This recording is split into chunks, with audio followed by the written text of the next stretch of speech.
Hey everybody, Peter Zeihan here coming to you from Colorado. Today is the 18th of August, and the news is that the Netherlands and Denmark have received approval from the Biden administration to send their F-16s, their fighter bomber aircraft, to Ukraine as part of the defensive works. There's a lot of things that are packed in here. Let's start with the most obvious one. Even if these things start to ship today, they're not going to be there in sufficient numbers or with the infrastructure to support it in time to have any impact on this fighting season. So the summer counteroffensive that the Ukrainians are fighting in an attempt to break the Russian position in southern Ukraine and Crimea, they're not going to be able to help with that at all. There's more to having the jets than simply having the pilots. You have to have the logistical infrastructure to supply them with fuel, with spare parts, especially with munitions, and they have to be able to do all of the repairs and all of the maintenance within Ukraine proper. Now, we know for certain that the United States has been doing steps to accelerate this process over the last few months. We know that there have been a number of Ukrainian pilots across the United States and NATO bases system that have been training on the F-16s and getting flight time. But there's going to be a lot more that needs to be done in terms of the maintenance side of the equation. Okay, so that's piece one. This is something that's going to affect over the winter and then into next year.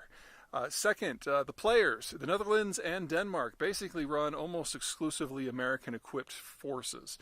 So there is no way that this came out of left field. Copenhagen and The Hague undoubtedly have been coordinating with Washington since the beginning on this, and if they're doing it, you can bet your ass that there are going to be any number of NATO countries, up to and including the United States, who are going to be following suit now that the seal has been broken. It's just a question of timing. Now, again, this is something that's going to impact our operations over the winter and into next year, not right now. Third, what's next? The next big step of what the Ukrainians have on their wish list that they haven't gotten is longer range weaponry that will allow them to strike deeper into the occupied territories and, in their mind, ideally even into Russia proper.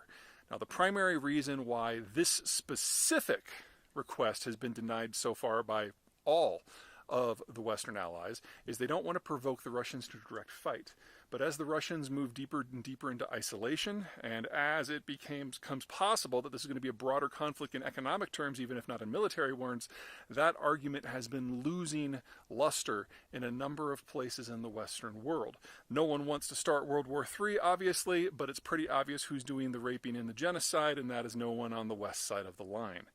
So we are going to see longer range weapon systems. I don't want to comment on which ones because there's any number of things that could come into play.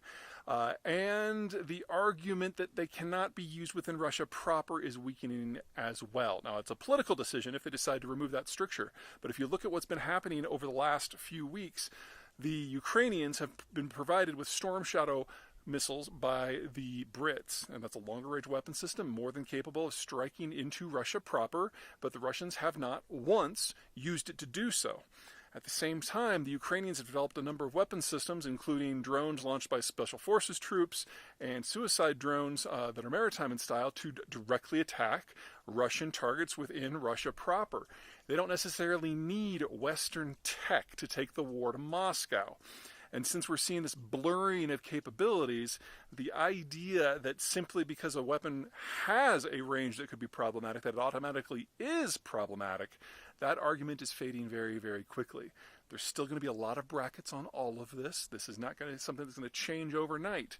But now that they're going to be getting NATO fighter aircraft that clearly have the capacity, if you put an extended range fuel tank on them, to strike Moscow directly, you got to ask yourself, what else can be pushed across the line at this point?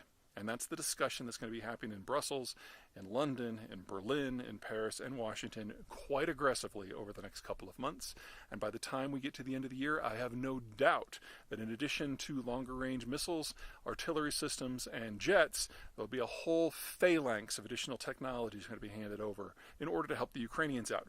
And for those of you who say that this is costing the United States too much, number one, check your math. With the exception of 2 Patriot batteries, every single other thing that has been transferred from the United States to this point has been in spare parts and decommissioned equipment that we were going to have to pay to dismantle. So in many ways, the Ukraine war has saved us a lot of money. And second, if you think the money has been stolen, you're literally just making that up. Call your congressperson, because they have every day a full list of every piece of equipment, how it was used, how it was transferred, and how much money it actually cost the United States. And anyone who tells you otherwise is lying to you.